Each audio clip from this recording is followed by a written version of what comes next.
Good morning. Paula Jo from Cedar Quilts, and oh my goodness, I am busy making more and more quilt jackets and coats and artsy fartsies and dusters and all sorts of fun stuff. Making more samples for my classes coming up. I am just having so much fun. Oh my goodness. Right now I'm getting ready to make myself a new duster. And this old gorgeous quilt is so soft and it's just falling apart. So I'm breathing a little more new life into it. This was given to me by Shelley Bolt, I believe, back in Minnesota. And oh, it was so worn out. She was ready to try to throw it away, but she couldn't throw it away. And I said, oh, I'll take it. Anyway, I have used it for lots of things here the last few years, and I am now breathing new life into it. As I just said, I'm putting a soft, well-worn and washed sheet as a new back to it because this poor thing is just falling apart. But it is so soft, and I want to make a duster for myself out of this one. I gave the other duster to my mama, and she absolutely loves it. But I'm finding now that it's starting to get cold, I'm really missing it. So anyway, I am going to add a few more videos on here to the rest of this to tell you what I'm doing. But I'm really enjoying this. And I know that I use my Pro Stitcher quite a bit. I use the robotics a lot. But oftentimes just doing free motion is actually so much quicker and better and easier and more forgiving and makes it just absolutely lovely. So anyway, I'm going to show you a little bit about my process. I'm going to see if I can do this one-handed for you for a moment. But basically, oh, and I'm sorry, those lights kind of strobe a little bit. But basically what I'm trying to do is I'm going around so that I can stitch as much of the seam as I can, and then coming around in the middle. Some of these are so nice, but oh my goodness, some of it is so worn out. So anyway, I'm making little rosettes basically within these flowers, and then I'm traveling within those seam lines as much as possible. So I'm going to go out and around and follow a seam and then get to the next one. And I've been planning ahead how many rows of these flowers can I reach nicely within my quilt space in the safety zone. And I'm basically going about 3 times around on the outside ones because those are most often quite worn out.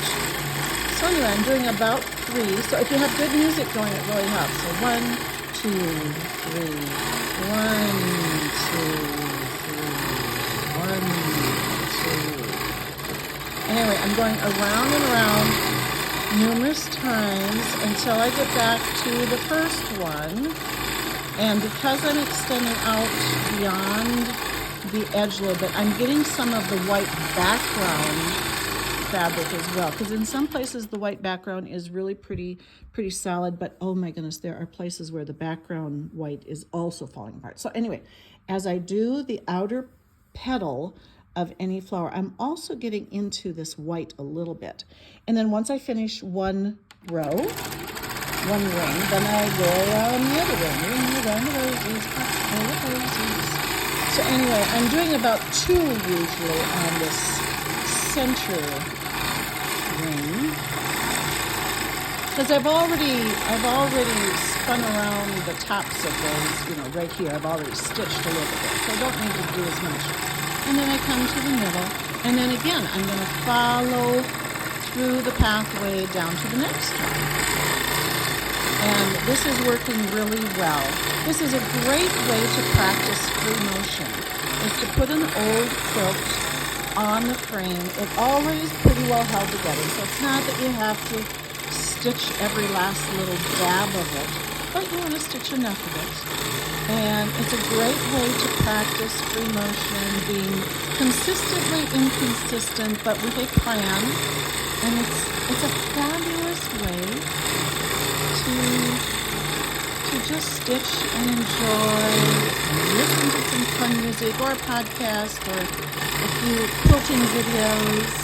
Oh my goodness, I was just talking to Mr.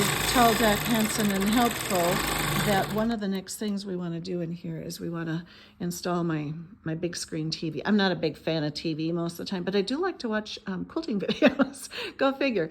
And I do have some design wall space up, but I want a lot more design wall space. And I've got some music things up here. We're going to put a big design wall all along that back wall. And oh my goodness, I've got so many projects. I want to be able to display some more quilts, but oh, I am loving and enjoying my new quilt studio. And I just cleaned up the floor yesterday. Oh my goodness. I had so many partial projects everywhere. Anyway, so yes, I like to sweep and vacuum and mop before I really get started again on projects, because I like putting the quilts down on a big space on the floor so I can look at the pattern and figure out what I want where before I really start doing things. And since I don't have enough wall space with design walls up, the floor sometimes works best. Although I don't know about you, but my poor little old knees and hips and ankles and stuff are not enjoying being down on the floor as much as I used to. So anyway, yeah, thank you all so much for following me all these years. As always, I hope to get more videos up. I've been busy doing a lot of editing on old videos, and hopefully they'll get posted soon. So anyway, thanks so much. I do have another class coming up in Missoula, Montana in November 12th and 13th. And we are going to be making all kinds of fun coats and jackets. And they can be whatever style you want, whether you want them long in the front and short in the back. Oh my goodness, they are so cute. Or if you want them short in the front and long in the back, yeah.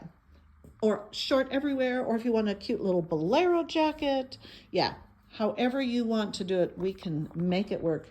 So check out acleanstitch.com for some more classes, and yeah, see you soon. Toodaloo.